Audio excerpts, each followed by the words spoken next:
Nous voici ici pour le corriger, en espérant que vous n'ayez pas été trop torturés. Alors, ce fameux corrigé sur justement la discrimination. La lutte contre la discrimination est l'un des aspects importants de la responsabilité sociale des entreprises.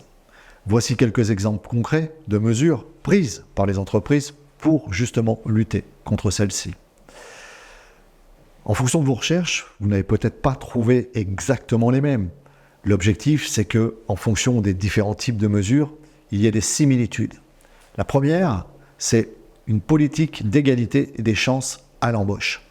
Les entreprises peuvent mettre en place des politiques visant à promouvoir l'égalité des chances, telles que, justement, les compétences, l'objectivité dans les entretiens d'embauche et l'élimination de critères discriminatoires.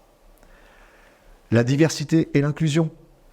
Promouvoir la diversité et l'inclusion, favoriser la représentation équitable des différentes catégories de population, cela fait partie de la diversité et de l'inclusion.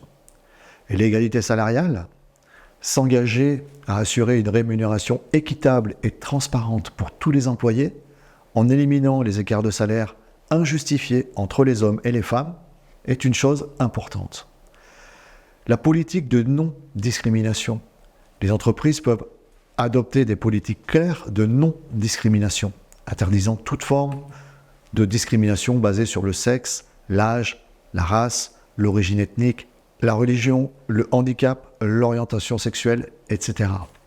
Ces politiques doivent être communiquées aux employés et appliquées de manière stricte.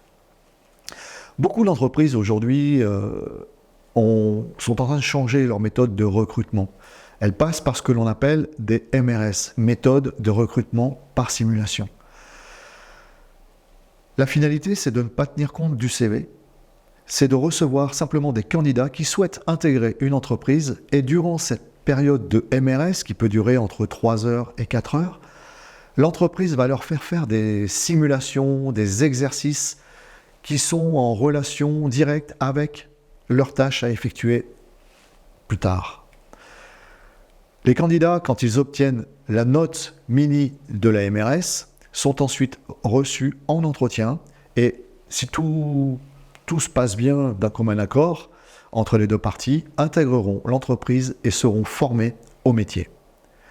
Juste pour terminer par rapport à la MRS, une MRS est toujours faite en 2 parties. Il y a une partie apprentissage où là, l'animateur va entraîner les candidats et ensuite une partie officielle où là, les candidats réaliseront le travail qui, lui, sera noté pour l'obtention ou pas de la MRS.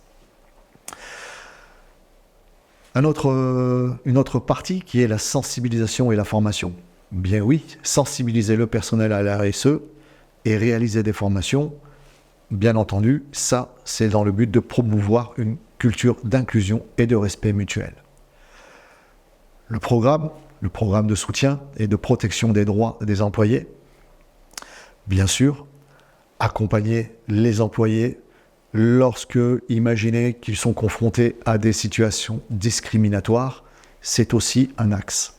Et pour terminer, l'engagement externe, s'engager auprès de la société en soutenant des initiatives et des projets qui visent à lutter contre la discrimination, que ce soit par le biais de partenariats avec des organisations travaillant sur ces questions ou par des actions de sensibilisation dans la communauté.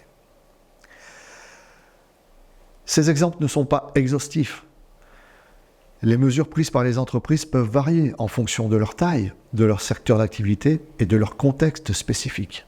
Cependant, ces initiatives démontrent l'engagement des entreprises à promouvoir l'égalité et à lutter contre la discrimination dans leurs pratiques internes, mais également externes.